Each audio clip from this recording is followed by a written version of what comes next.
It's 1947 and getting late. Frances Garrity glances at the clock, then shuffles the ads she's just finished designing back into a folder marked N.W. Ayer & Son, Philadelphia, the advertising agency where she works. She gets ready for bed and then lays down to rest for a few short hours before another busy day. She has a meeting in the morning with the marketing team, a meeting about... Frances sits up in bed, bringing her palm to her forehead. She was supposed to come up with a signature line to present at the meeting. "Dear God, send me a line," she mumbles, and then, half awake, jots something down on the notepad beside her bed. The next morning, she glances at the notepad. "A diamond is forever," it says. It's okay, she thinks. It'll do. Frances later reported in a 1988 interview that, quote, "Nobody jumped when she presented the line at the meeting. And yet, a diamond is forever has gone down in history as one of the greatest advertising slogans of all time. It has appeared in every single De Beers diamond ad since 1948 and was ranked the #1 slogan of the century by AdAge marketing journal in 1999. But did you know the company that hired Frances' ad agency to come up with this slogan, De Beers, used it to trick the entire world into thinking diamonds are worth way more than they actually are, and that this made-up illusion of value, this complete scam, has been used to fuel violence, tyranny, and oppression in developing countries? Let's fix that.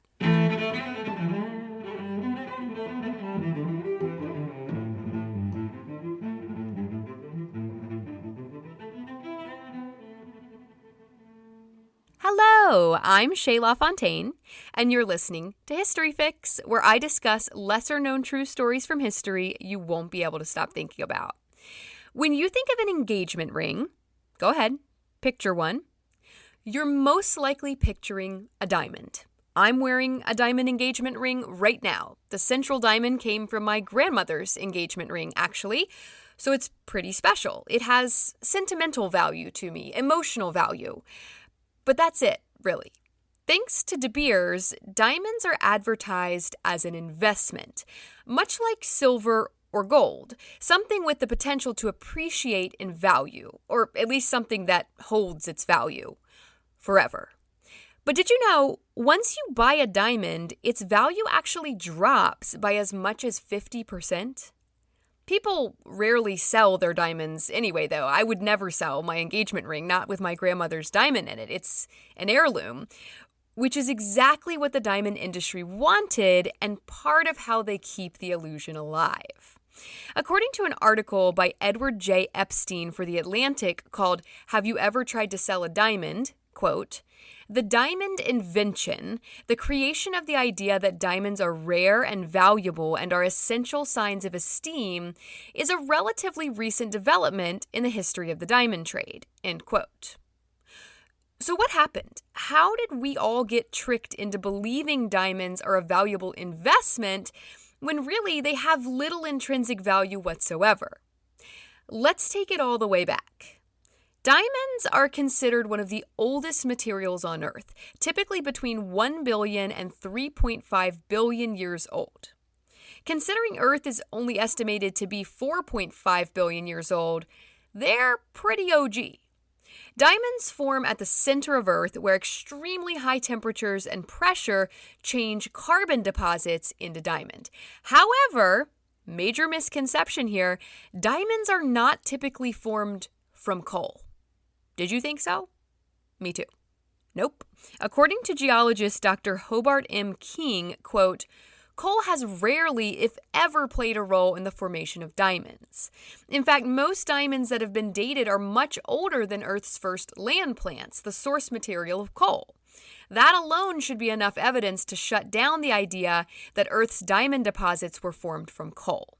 He goes on to say that coal is rarely buried to depths greater than 2 miles, and that the carbon source of diamonds is most likely carbon trapped in Earth's interior at the time of the planet's formation.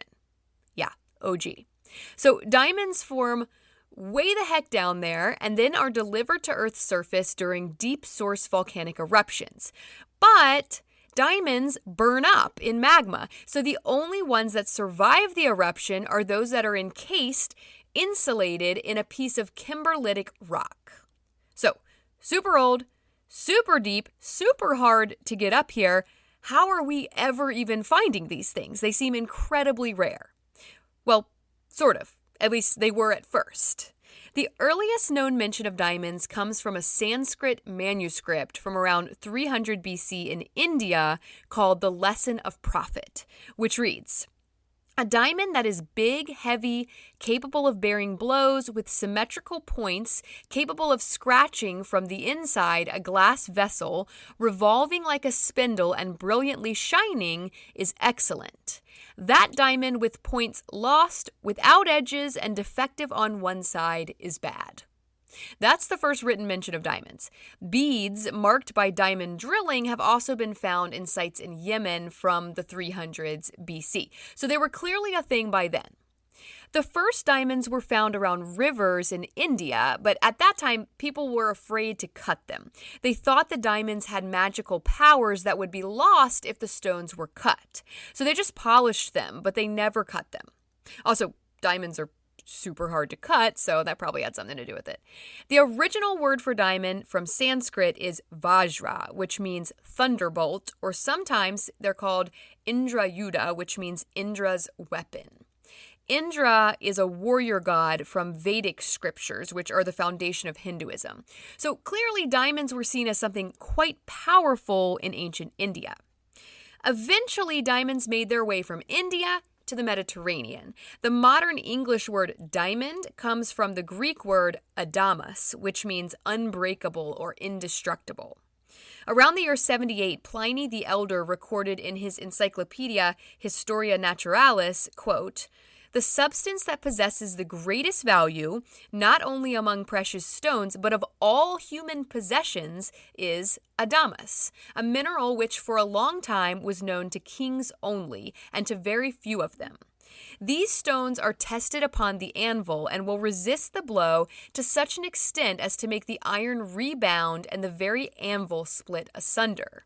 These particles are held in great request by engravers who enclose them in iron and are enabled thereby with the greatest facility to cut the very hardest substances known." End quote. Pliny the Elder was an ancient Roman author, naturalist, and philosopher who actually died during the eruption of Mount Vesuvius in the year 79. Refer back to episode 18 about Pompeii for more on that. Diamonds don't appear in the rest of Europe until the 13th century, when they start popping up in jewelry and regalia belonging to royalty. And it's very likely that they would have made it there much sooner, but after the fall of the Roman Empire in 476, the world was launched into the Dark Ages for the next 900 or so years. So yeah, just diamonds were not a priority there for a while. At first, diamonds were only worn by male rulers, and then eventually other prominent noblemen started wearing them. It wasn't until the 1400s that women started to wear diamonds. This started, it is believed, with a woman named Agnes Sorel. She was a favorite mistress of France's King Charles VII back in 14-something. He so admired her that he gifted her what is possibly the first ever cut diamond. So when you find a diamond, it doesn't really look like a diamond, just kind of looks like a shimmery rock. You can polish it, and then it kind of looks like a chunk of glass. And that's all anybody did until the 1400s, when they started to cut diamonds into faceted gems, which is what you're picturing when you think of a diamond, that classic diamond shape with all the little faces that reflect light and illuminate the stone. So Charles VII gifted his mistress, Agnes Sorel, what is probably the first faceted cut diamond. She then wore it, and the trend caught on with other women. But y'all, while researching that, I got so sucked into this Agnes Sorel character. Very interesting. If you Google Agnes Sorel, you'll see a bunch of portraits of a woman with one boob exposed. Yeah, not very 15th century. She's a controversial figure for sure. Thought of by her contemporaries as the most beautiful woman in the world, she's also been described by modern medievalists as France's first bimbo and boob and crotch.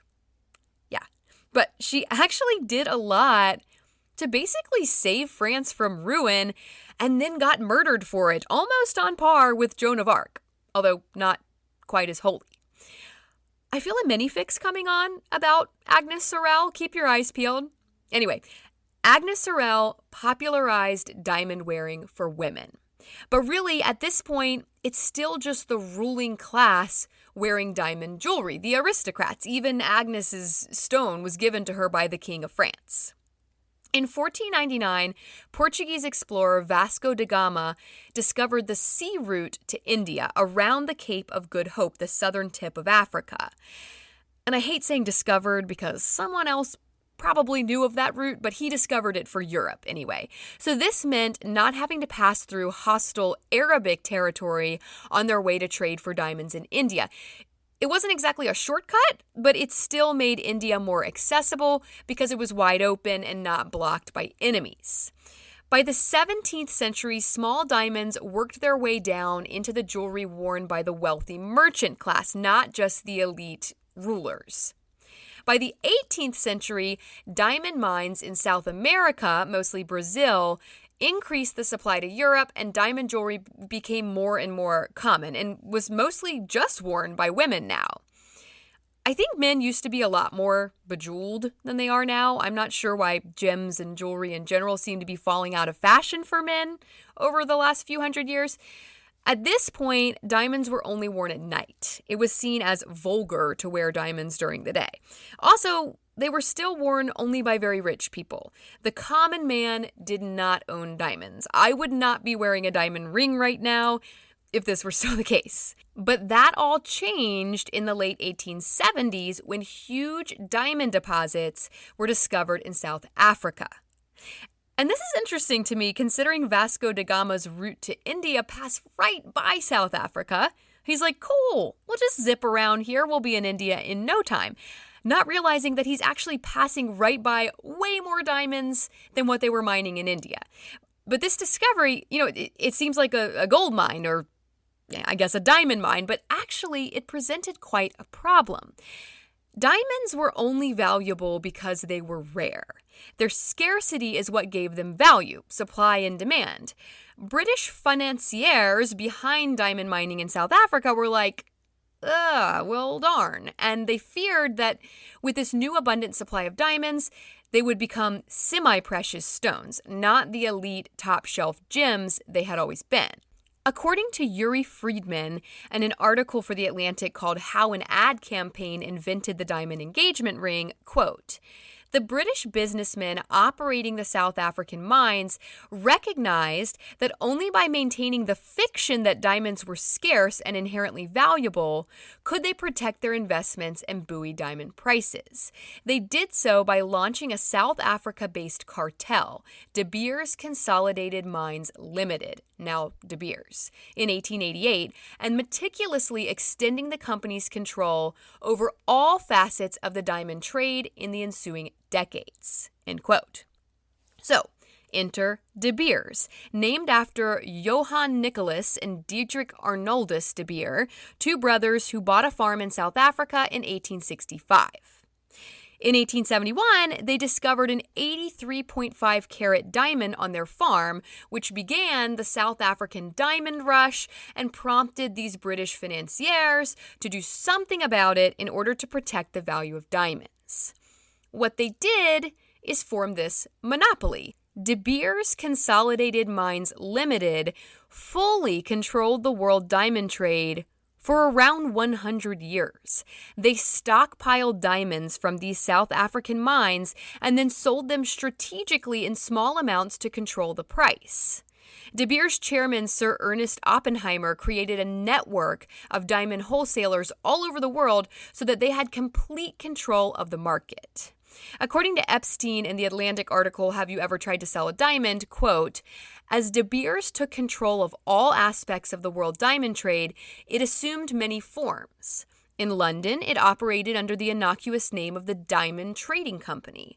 In Israel, it was known as the Syndicate. In Europe, it was called the CSO, initials referring to the Central Selling Organization, which was an arm of the Diamond Trading Company. And in Africa, it disguised its South African origins under subsidiaries with names like Diamond Development Corporation and Mining Services Incorporated. At its height, it not only either directly owned or controlled all the diamond mines in southern Africa, but also owned diamond trading companies in England, Portugal, Israel, Belgium, Holland, and Switzerland. End quote. Sketchy. De Beers is sketchy. So they controlled the price of diamonds almost completely by limiting the number of diamonds sold. They controlled the supply. They made diamonds rare. But they also needed to control the demand. By now, common people were able to afford diamonds. They were and still are very expensive, but they were not unattainable. It was just a matter of, do people want to buy them? Do people want to spend this much on a diamond? Why would they? What's the point? They needed to create a reason to invest in a diamond that otherwise was not all that great of an investment. So who do they target first? The global economy is in bad shape. Europe is on the brink of war. World War II is about to erupt. Which country has the most potential during these trying times to take the bait and buy into the diamond illusion? The United States. That's what they decided. So they hired an advertising agency based in Philadelphia called N.W. Ayer & Son in 1938. Now, at the time, diamond sales in the U.S. were down by 50% over the last couple decades, probably because of the Great Depression, if I had to guess. N.W. Ayer's whole angle was to figure out what everyone thought about diamonds and then strategically change their minds to support De Beers' financial motives. Brainwashing, basically. In the late 30s, they did extensive market research and learned that most Americans thought diamonds were a luxury reserved for only super wealthy people. They were extra. They were spending their money instead on cars and appliances. So they're like, okay, well, they aren't buying diamonds because you can't drive one to work or keep your food cold with it.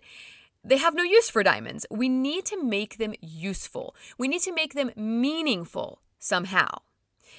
And the only way to do that, because honestly, they're pretty useless unless you're using a diamond blade or a drill or something to cut with, diamonds as gemstones are pretty useless. So the only way to do that was to link them to something emotional, give them sentimental value. They also wanted to keep people from reselling diamonds, like you might resell a car. Because remember, De Beers' whole scheme relied on them controlling the supply. You can't have all these cheap secondhand diamonds floating around. That's going to affect the value. So they're like, okay, what's sentimental, emotionally charged, and also eternal? Love. That's what? Marriage. In a New York Times article called How Diamonds Became Forever by Courtney J. Sullivan, N.W. Ayer's plan was to, quote, create a situation where almost every person pledging marriage feels compelled to acquire a diamond engagement ring, end quote. Now, engagement rings had been around since medieval times, but prior to the 1930s, only around 10% of engagement rings contained diamonds. By the end of the 20th century, that had increased to 80%, and that is entirely thanks to De Beers and the N.W. Ayer's ad agency in Philadelphia. So how did they do this? How did they change people's whole perception of diamonds? They started using celebrities in the media. I guess that's what we would call an influencer today. They would write newspaper columns and magazine articles about celebrity proposals with diamond rings. They elaborated on the type, size, and value of the diamonds these celebrities were giving and receiving. Fashion designers started talking about the new diamond engagement ring trend in the press and on the radio. According to Epstein in The Atlantic, N.W. Ayer wrote, quote, there was no direct sale to be made. There was no brand name to be impressed on the public mind. There was simply an idea, the eternal emotional value surrounding the diamond, end quote. Because, normally you might be pushing a brand, a particular diamond company or jewelry store or whatever. They're just pushing diamonds in general because remember, De Beers controls all the diamonds. So at this point, diamond is synonymous with De Beers. And through these efforts, they made people believe that diamonds were a mandatory part of marriage, that marriages without diamonds were incomplete or insufficient. In just 4 years after starting this campaign, between 1938 and 1941, there was a 55% increase in U.S. diamond sales. It's kind of brilliant and also very terrifying. They took it even further, though, by suggesting originally that men spend 1 month's salary on an engagement ring for their future wife. This was up to 2 months' salary in the 1980s. They did this with slogans like, "Isn't 2 months' salary a small price to pay for something that lasts forever? 2 months' salary showed the future Mrs. Smith what the future would look like. And how can you make 2 months' salary last forever?"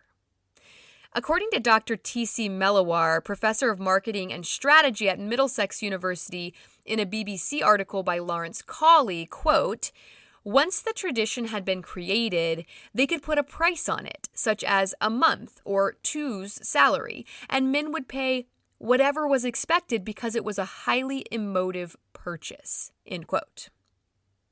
Highly emotive also discouraged people from ever reselling diamonds, which would disrupt the market and also reveal that diamonds aren't actually as valuable as De Beers would have you believe. The whole facade depended on people keeping their diamonds forever. Hence the slogan, "A diamond is forever." With this strategy, De Beers built up an $80 billion a year diamond industry and completely monopolized it for around a century. According to Mark J. Perry, American economist and professor of economics and finance at the University of Michigan, in an American Enterprise Institute article I have linked in the description, quote, "The next time you look at a diamond, consider this. Nearly every American marriage begins with a diamond because a bunch of rich white men in the 1940s convinced everyone that its size determines your self-worth. They created this convention that unless a man purchases an intrinsically useless diamond, his life is a failure, while sitting in a room racking their brains on how to sell diamonds that no one wanted. We covet diamonds in America for a simple reason. The company that stands to profit from diamond sales decided that we should. De Beers' marketing campaign single-handedly made diamond rings the measure of one's success in America. Despite its complete lack of inherent value, the company manufactured an image of diamonds as a status symbol. And to keep the price of diamonds high, despite the abundance of new diamond finds, De Beers executed the most effective monopoly of the 20th century. Diamonds are not actually scarce, make a terrible investment, and are purely valuable as a status symbol. Diamonds, to put it delicately, are bullshit. End quote. But that monopoly did not last forever, which is probably a good thing. Now, De Beers only controls around 20-something% of the diamond industry, and other competitors in the industry have risen up. That fall from dominance happened around the year 2000, when people realized that many of the diamonds we associate with marriage and eternal love had actually been illegally traded to fund conflict in war-torn countries. In 1998, a nonprofit organization called Global Witness released a groundbreaking report called A Rough Trade that, according to their website, quote, exposed the role of diamonds in funding the civil war in Angola. It also highlighted a global problem, putting the secretive practices of the global diamond industry into the spotlight for the first time, and prompting governments and industry to take action to eliminate conflict diamonds from global markets, end quote. This report brought the world's attention to the shady practices of diamond mining and the diamond industry in general for the first time. According to Global Witness, quote, diamonds have funded brutal wars in countries such as Angola, Central African Republic, the Democratic Republic of Congo, Liberia, and Sierra Leone, resulting in the death and displacement of millions of people. There is a reason they are dubbed blood diamonds, end quote. In 2003, the diamond industry established the Kimberley process in response to this shocking report. This is an international certification system that lets people know that the diamonds they're buying are conflict-free. But according to a Time magazine article called Blood Diamonds by Aaron Baker, quote, "While the process did reduce the number of conflict diamonds on the market, it remains riddled with loopholes, unable to stop many diamonds mined in war zones or under other egregious circumstances from being sold in international markets," end quote. On top of that, there's a huge discrepancy between the lives and the wages of the people mining these diamonds and the fancy, sparkling jewelry store showrooms where they end up, the ritzy, elite folks who buy them and proudly display them. That Time magazine article tells the story of Mabui Mwanza, a 15-year-old who works in a diamond mine in Democratic Republic of Congo. Aaron Baker reports, quote, "Mining work is grueling, and Mwanza is plagued by backaches, but that's nothing compared with the pain of seeing his family go hungry. His father is blind. His mother abandoned them several years ago. It's been 3 months since Mwanza last found a diamond, and his debts for food, for medicine for his father, are piling up. A large stone, maybe a carat, could earn him $100, he says, enough to let him dream about going back to school, after dropping out at 12 to go to the mines, the only work available in his small village. He knows at least a dozen other boys from his community who have been forced to work in the mines to survive," end quote.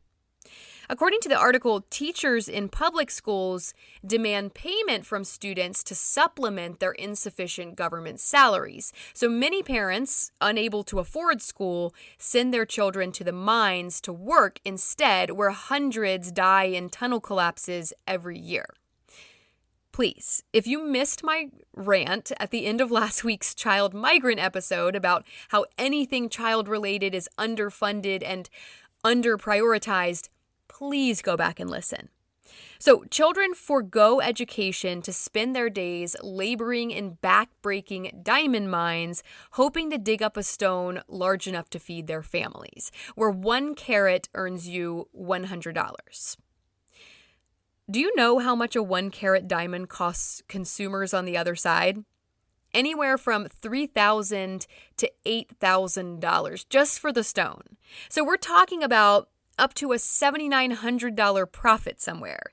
$7,900 that could absolutely change the lives of these child diamond miners in Africa, save their lives, and some diamond industry executive in a fancy suit is padding his pockets with it, doesn't even need it. So the Kimberley process came about in 2003 to reduce the number of conflict diamonds or blood diamonds hitting the market. And that has helped some in that regard. Before 2003, an estimated 25% of diamonds were, at some point, traded illegally and used to fund civil wars, especially in Angola and Sierra Leone. If you missed the 2006 movie Blood Diamond, it's worth a watch. After the Kimberley process was established, that has gone down to only around 5 to 10%. Basically, countries have to include like a passport with each shipment of rough diamonds to prove that they are legit, not illegally traded, conflict-free. And if they can't prove this, they're suspended from the international diamond trade. So that's great. But the Kimberley process does nothing to combat unfair labor practices and human rights abuses, like Mwanza risking his life to earn $100 off a stone worth as much as $8,000. Worth in quotes there, because remember, diamonds aren't worth anywhere near as much as they sell for. On top of that, the Kimberley process definition of a, quote, conflict diamond is extremely narrow and exclusive. They define conflict diamonds as those sold to fund a rebel movement attempting to overthrow a state. Period. So when the army of Zimbabwe seized a major diamond deposit and killed over 200 miners in 2008, that didn't technically qualify them as conflict diamonds. They weren't rebels, they were the army. And even when it does manage to work, blood diamonds are still smuggled out and end up on the market anyway, that 5 to 10%. In 2013, the Kimberley process banned the Central African Republic, where diamonds funded a genocidal war that has killed thousands. They can no longer sell their rough diamonds in the international diamond market. But these diamonds are still making their way out of the country. According to that Time magazine article, a UN panel of experts estimates that 140,000 carats with a retail value of $24 million have been smuggled out of the Central African Republic since it was banned in 2013, and that armed groups there raised $3.8 million to $5.8 million a year through the illicit diamond trade. Money that was used to fund that genocidal war until a ceasefire was declared in 2021. But violence continues to plague civilians there today. Violence purchased, paid for by diamonds. Diamond brands like Tiffany & Co. and even De Beers have become more strict about where they source their diamonds from. But at a certain point, it just becomes impossible to tell where a diamond has come from. The brand Brilliant Earth is committed to only selling conflict-free diamonds, so they mainly source theirs from Canada. But this hurts people like Mwanza, who labor away in diamond mines in the Congo, hoping to score a stone worth enough to keep their families from starving. According to Brilliant Earth co-founder Beth Gerstein in that Time magazine article, quote, "The unfortunate reality is that there are so many problems that have to be solved before we can offer fair trade diamonds from the Congo." End quote. So boycotting diamonds altogether doesn't help. Yes, the labor conditions in these African diamond mines are horrible and dangerous, but they're the only work some of these people have. They're the only way of earning any kind of money. It's going to take major infrastructure changes to turn that around. But for the time being, we can't cut off their only source of income by refusing to buy their diamonds. According to Mwanza, quote, "If people stop buying our diamonds, we won't be able to eat. We still won't be able to go to school. How does that help us?" Brilliant Earth is aware of the ways avoiding conflict areas affects people like Mwanza, though, and they've actually helped fund a school in the Congo to get children out of the mines. So, yay. But it's a drop of water in an ocean of problems. Aaron Baker concludes the Time magazine article, quote, "Consumers who care can trace the fish on their plate back to the patch of sea it was taken from.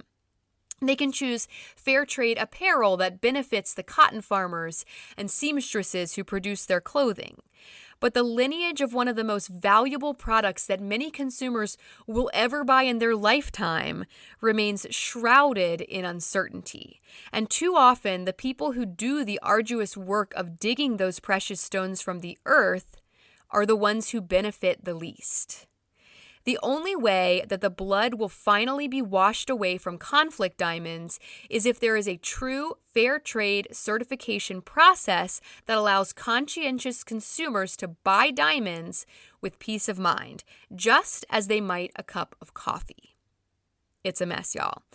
There are alternatives, lab-grown diamonds, Canadian diamonds, but they aren't helping those who depend on the diamond industry for survival. It's kind of a lose-lose.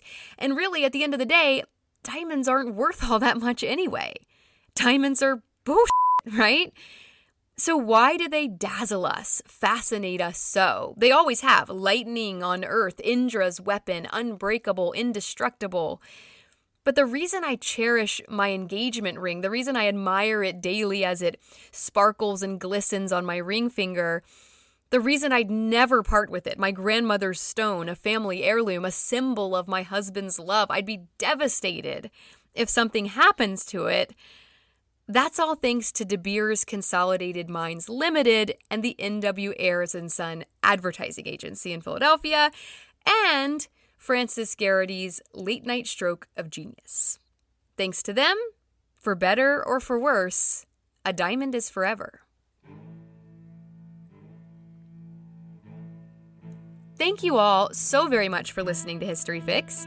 I hope you found this story interesting. and maybe you even learned something new.